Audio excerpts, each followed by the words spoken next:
اعوذ باللہ من الشیطان الرجیم بسم اللہ الرحمن الرحیم۔ محترم ناظرین، منقول ہے کہ قوم نوح علیہ السلام میں ایک بدبخت بوڑھا جس کا نام کسا تھا نے ایک دن اپنے بیٹے جادب کو اپنے پاس بلایا۔ اس نے بیٹے کو وصیت کی، دیکھو بیٹا، کبھی بھی نوح کی باتوں میں نہ آنا، بلکہ وہ جہاں نظر آئے اس کو اذیت پہنچانے میں کوئی کسر نہ چھوڑنا۔ یہ ہمارے آباء و اجداد اور ہمارے معبودوں کو برا بھلا کہتا ہے۔ اس کے بعد وہ اٹھا اور اپنے بیٹے کو لے کر حضرت نوح علیہ السلام کی تلاش میں چل نکلا۔ اسے حضرت نوح علیہ السلام نظر آئے تو کہنے لگا، یہ ہے وہ شخص جس کے بارے میں تجھے نصیحت کر رہا تھا، یہ ساحر و کذاب ہے۔ اس کی باتوں میں آ کر اپنے مذہب کی تکذیب نہ کرنا اور نہ اپنے باپ دادا کے دین کو کبھی چھوڑنا۔ بدبخت بیٹے نے باپ کی باتیں سنی تو اسی وقت باپ کے ہاتھ سے اس کی لاٹھی پکڑی اور حضرت نوح علیہ السلام کے سر پر دے ماری، جس سے آپ کا سر مبارک پھٹ گیا اور خون بہنے لگا۔ آپ نے بارگاہ الہی میں عرض کیا، یا الہی، میں نے اپنی قوم والوں کو شب و روز ہدایت کا درس دیا، لیکن انہوں نے ہمیشہ راہ حق سے فرار اختیار کیا۔ پھر فرمایا، اے اللہ، اگر تو ان پر رحمت نظر فرماتا ہے تو انہیں ہدایت کا راستہ دکھا، یا مجھے ان بلاؤں پر صبر عطا فرما، کیونکہ اب طاقت صبر ختم ہو گئی ہے اور ان کی حرکتیں برداشت سے باہر ہو گئی ہیں۔ کاش مجھے علم ہوتا کہ اس قوم سے کوئی بھی ہدایت پا لے گا۔ ارشاد باری تعالیٰ ہوا کہ اب تمہاری قوم میں کوئی ایمان لانے والا نہیں ہے، جنہیں ایمان لانا تھا وہ لا چکے۔ پھر ارشاد باری تعالیٰ ہوا، اے نوح، اب ہدایت پانے والوں میں نہ تو باپ کی سلبوں میں اور نہ ماؤں کے ارحام میں کوئی باقی رہا ہے۔ تو پھر جناب نوح علیہ السلام نے عرض کیا، اے رب العالمین، خطۂ زمین پر کسی کافر کو زندہ نہ رکھ۔ حضرت نوح علیہ السلام کی یہ دعا قبول ہوئی اور عذاب کا حکم جاری ہو گیا۔ امام ابن کثیر رحمۃ اللہ علیہ نقل کرتے ہیں کہ حضرت نوح علیہ السلام کی ولادت حضرت آدم علیہ السلام کی وفات کے 126 سال بعد ہوئی۔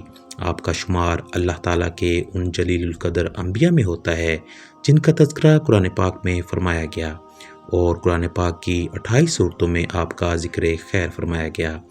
آپ نے پیغمبروں میں سے طویل عمر پائی، اس کے باوجود نہ آپ کا کوئی دانت گرا اور نہ کوئی بال سفید ہوا۔ عبادت و ریاضت کا یہ عالم تھا کہ دعوت و تبلیغ و رشد و ہدایت کے باوجود ہر دن رات میں 1000 رکعت ادا کرتے، اور آپ ہی کو اس سلسلہ میں اولیت حاصل ہے کہ آپ کی بددعا سے امت ہلاک ہوئی۔ باوجود اس کے کہ آپ کی قوم کے لوگ سخت اذیتیں دیتے، لیکن پھر بھی آپ ان کے ساتھ حسن سلوک فرماتے، یہاں تک کہ آپ ان کے گھروں میں جا جا کر تبلیغ فرماتے، جس کی وجہ سے لوگ آپ کو مجنوں اور دیوانہ کہا کرتے تھے۔ منقول ہے کہ طوفان نوح علیہ السلام سے قبل قوم نے آپ کو اس قدر اذیتیں دینا شروع کر دی تھیں کہ وہ آپ کو اتنا مارتے کہ آپ کے اعضاء ٹوٹ جاتے اور آپ شدت تکلیف سے بے ہوش ہو جاتے۔ وہ آپ کو اٹھاتے، کمبل میں لپیٹ کر اس خیال سے گھر پھینک جاتے کہ اب مر جائیں گے۔ کئی بار ایسا ہوتا کہ گھر میں پھینک کر اوپر پتھر بھی ڈال جاتے۔ رات کو جبرائیل علیہ السلام آ کر پتھر اٹھا کر پھینکتے اور آپ کو وہاں سے نکالتے، اپنے پروں کو زخموں پر ملتے، جس سے زخم فوراً ٹھیک ہو جاتے۔ اگلا دن ہوتا تو آپ پھر قوم کو گمراہی سے نکالنے کے لیے نکل پڑتے۔ تاریخ طبری میں ہے کہ حضرت ابن عباس رضی اللہ تعالیٰ عنہ سے ایک روایت مروی ہے کہ اللہ تعالیٰ نے 480 سال کی عمر میں حضرت نوح علیہ السلام کو نبوت عطا فرما دی۔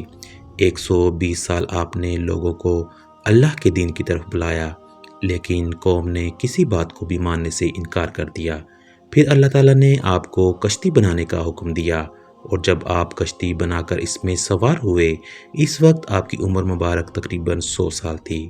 پھر عذاب نازل ہوا اور تمام سرکش نافرمان پانی کے عذاب میں غرق ہو گئے۔ حضرت ابن عباس رضی اللہ تعالیٰ عنہ فرماتے ہیں کہ نوح علیہ السلام نے کشتی کے بعد 350 سال مزید زندگی گزاری۔ حضرت احباب رضی اللہ تعالیٰ عنہ فرماتے ہیں کہ جب حضرت نوح علیہ السلام کی وفات کا وقت قریب آیا تو آپ ایک پہاڑ پر سیر فرما رہے تھے۔ ملک الموت روح قبض کرنے کے لیے تشریف لائے تو آپ کے پیچھے پہاڑ پر تشریف لے گئے۔ جب ملک الموت کا سامنا حضرت نوح علیہ السلام سے ہوا تو عرض کی موت کا وقت آ چکا ہے۔ حضرت نوح علیہ السلام نے موت کی تکلیف کا تصور کیا تو زوردار نعرہ بلند کیا، حتیٰ کہ یہ سن کر جنگل کے تمام جانور جمع ہونے لگے۔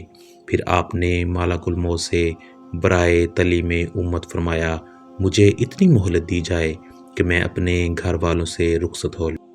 آپ کا یوں فرمانا اس وجہ سے نہ تھا کہ معاذ اللہ آپ موت سے فرار حاصل کرنا چاہ رہے تھے، بلکہ آپ تو امت کو یہ درس دے رہے تھے کہ موت کا لمحہ آنے سے پہلے پہلے جو اچھے اعمال کر سکتے ہو کر گزرو، کیونکہ بوقت انتقال کسی عمل کی مہلت نہیں ملے گی۔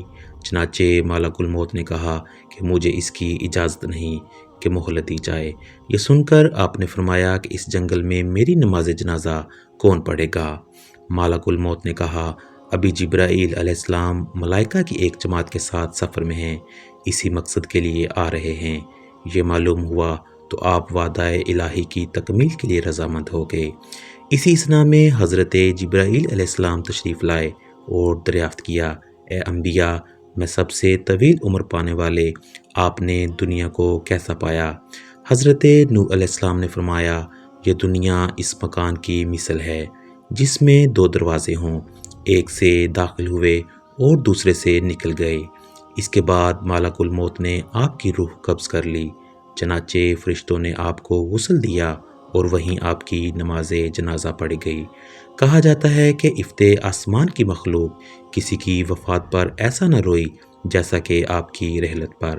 دعا ہے اللہ کریم ان کی مرکت پر کروڑوں رحمتوں کا نزول فرمائے اور ان کے ذکر خیر کی بدولت ہماری بے حساب مغفرت فرمائے، آمین ثم آمین۔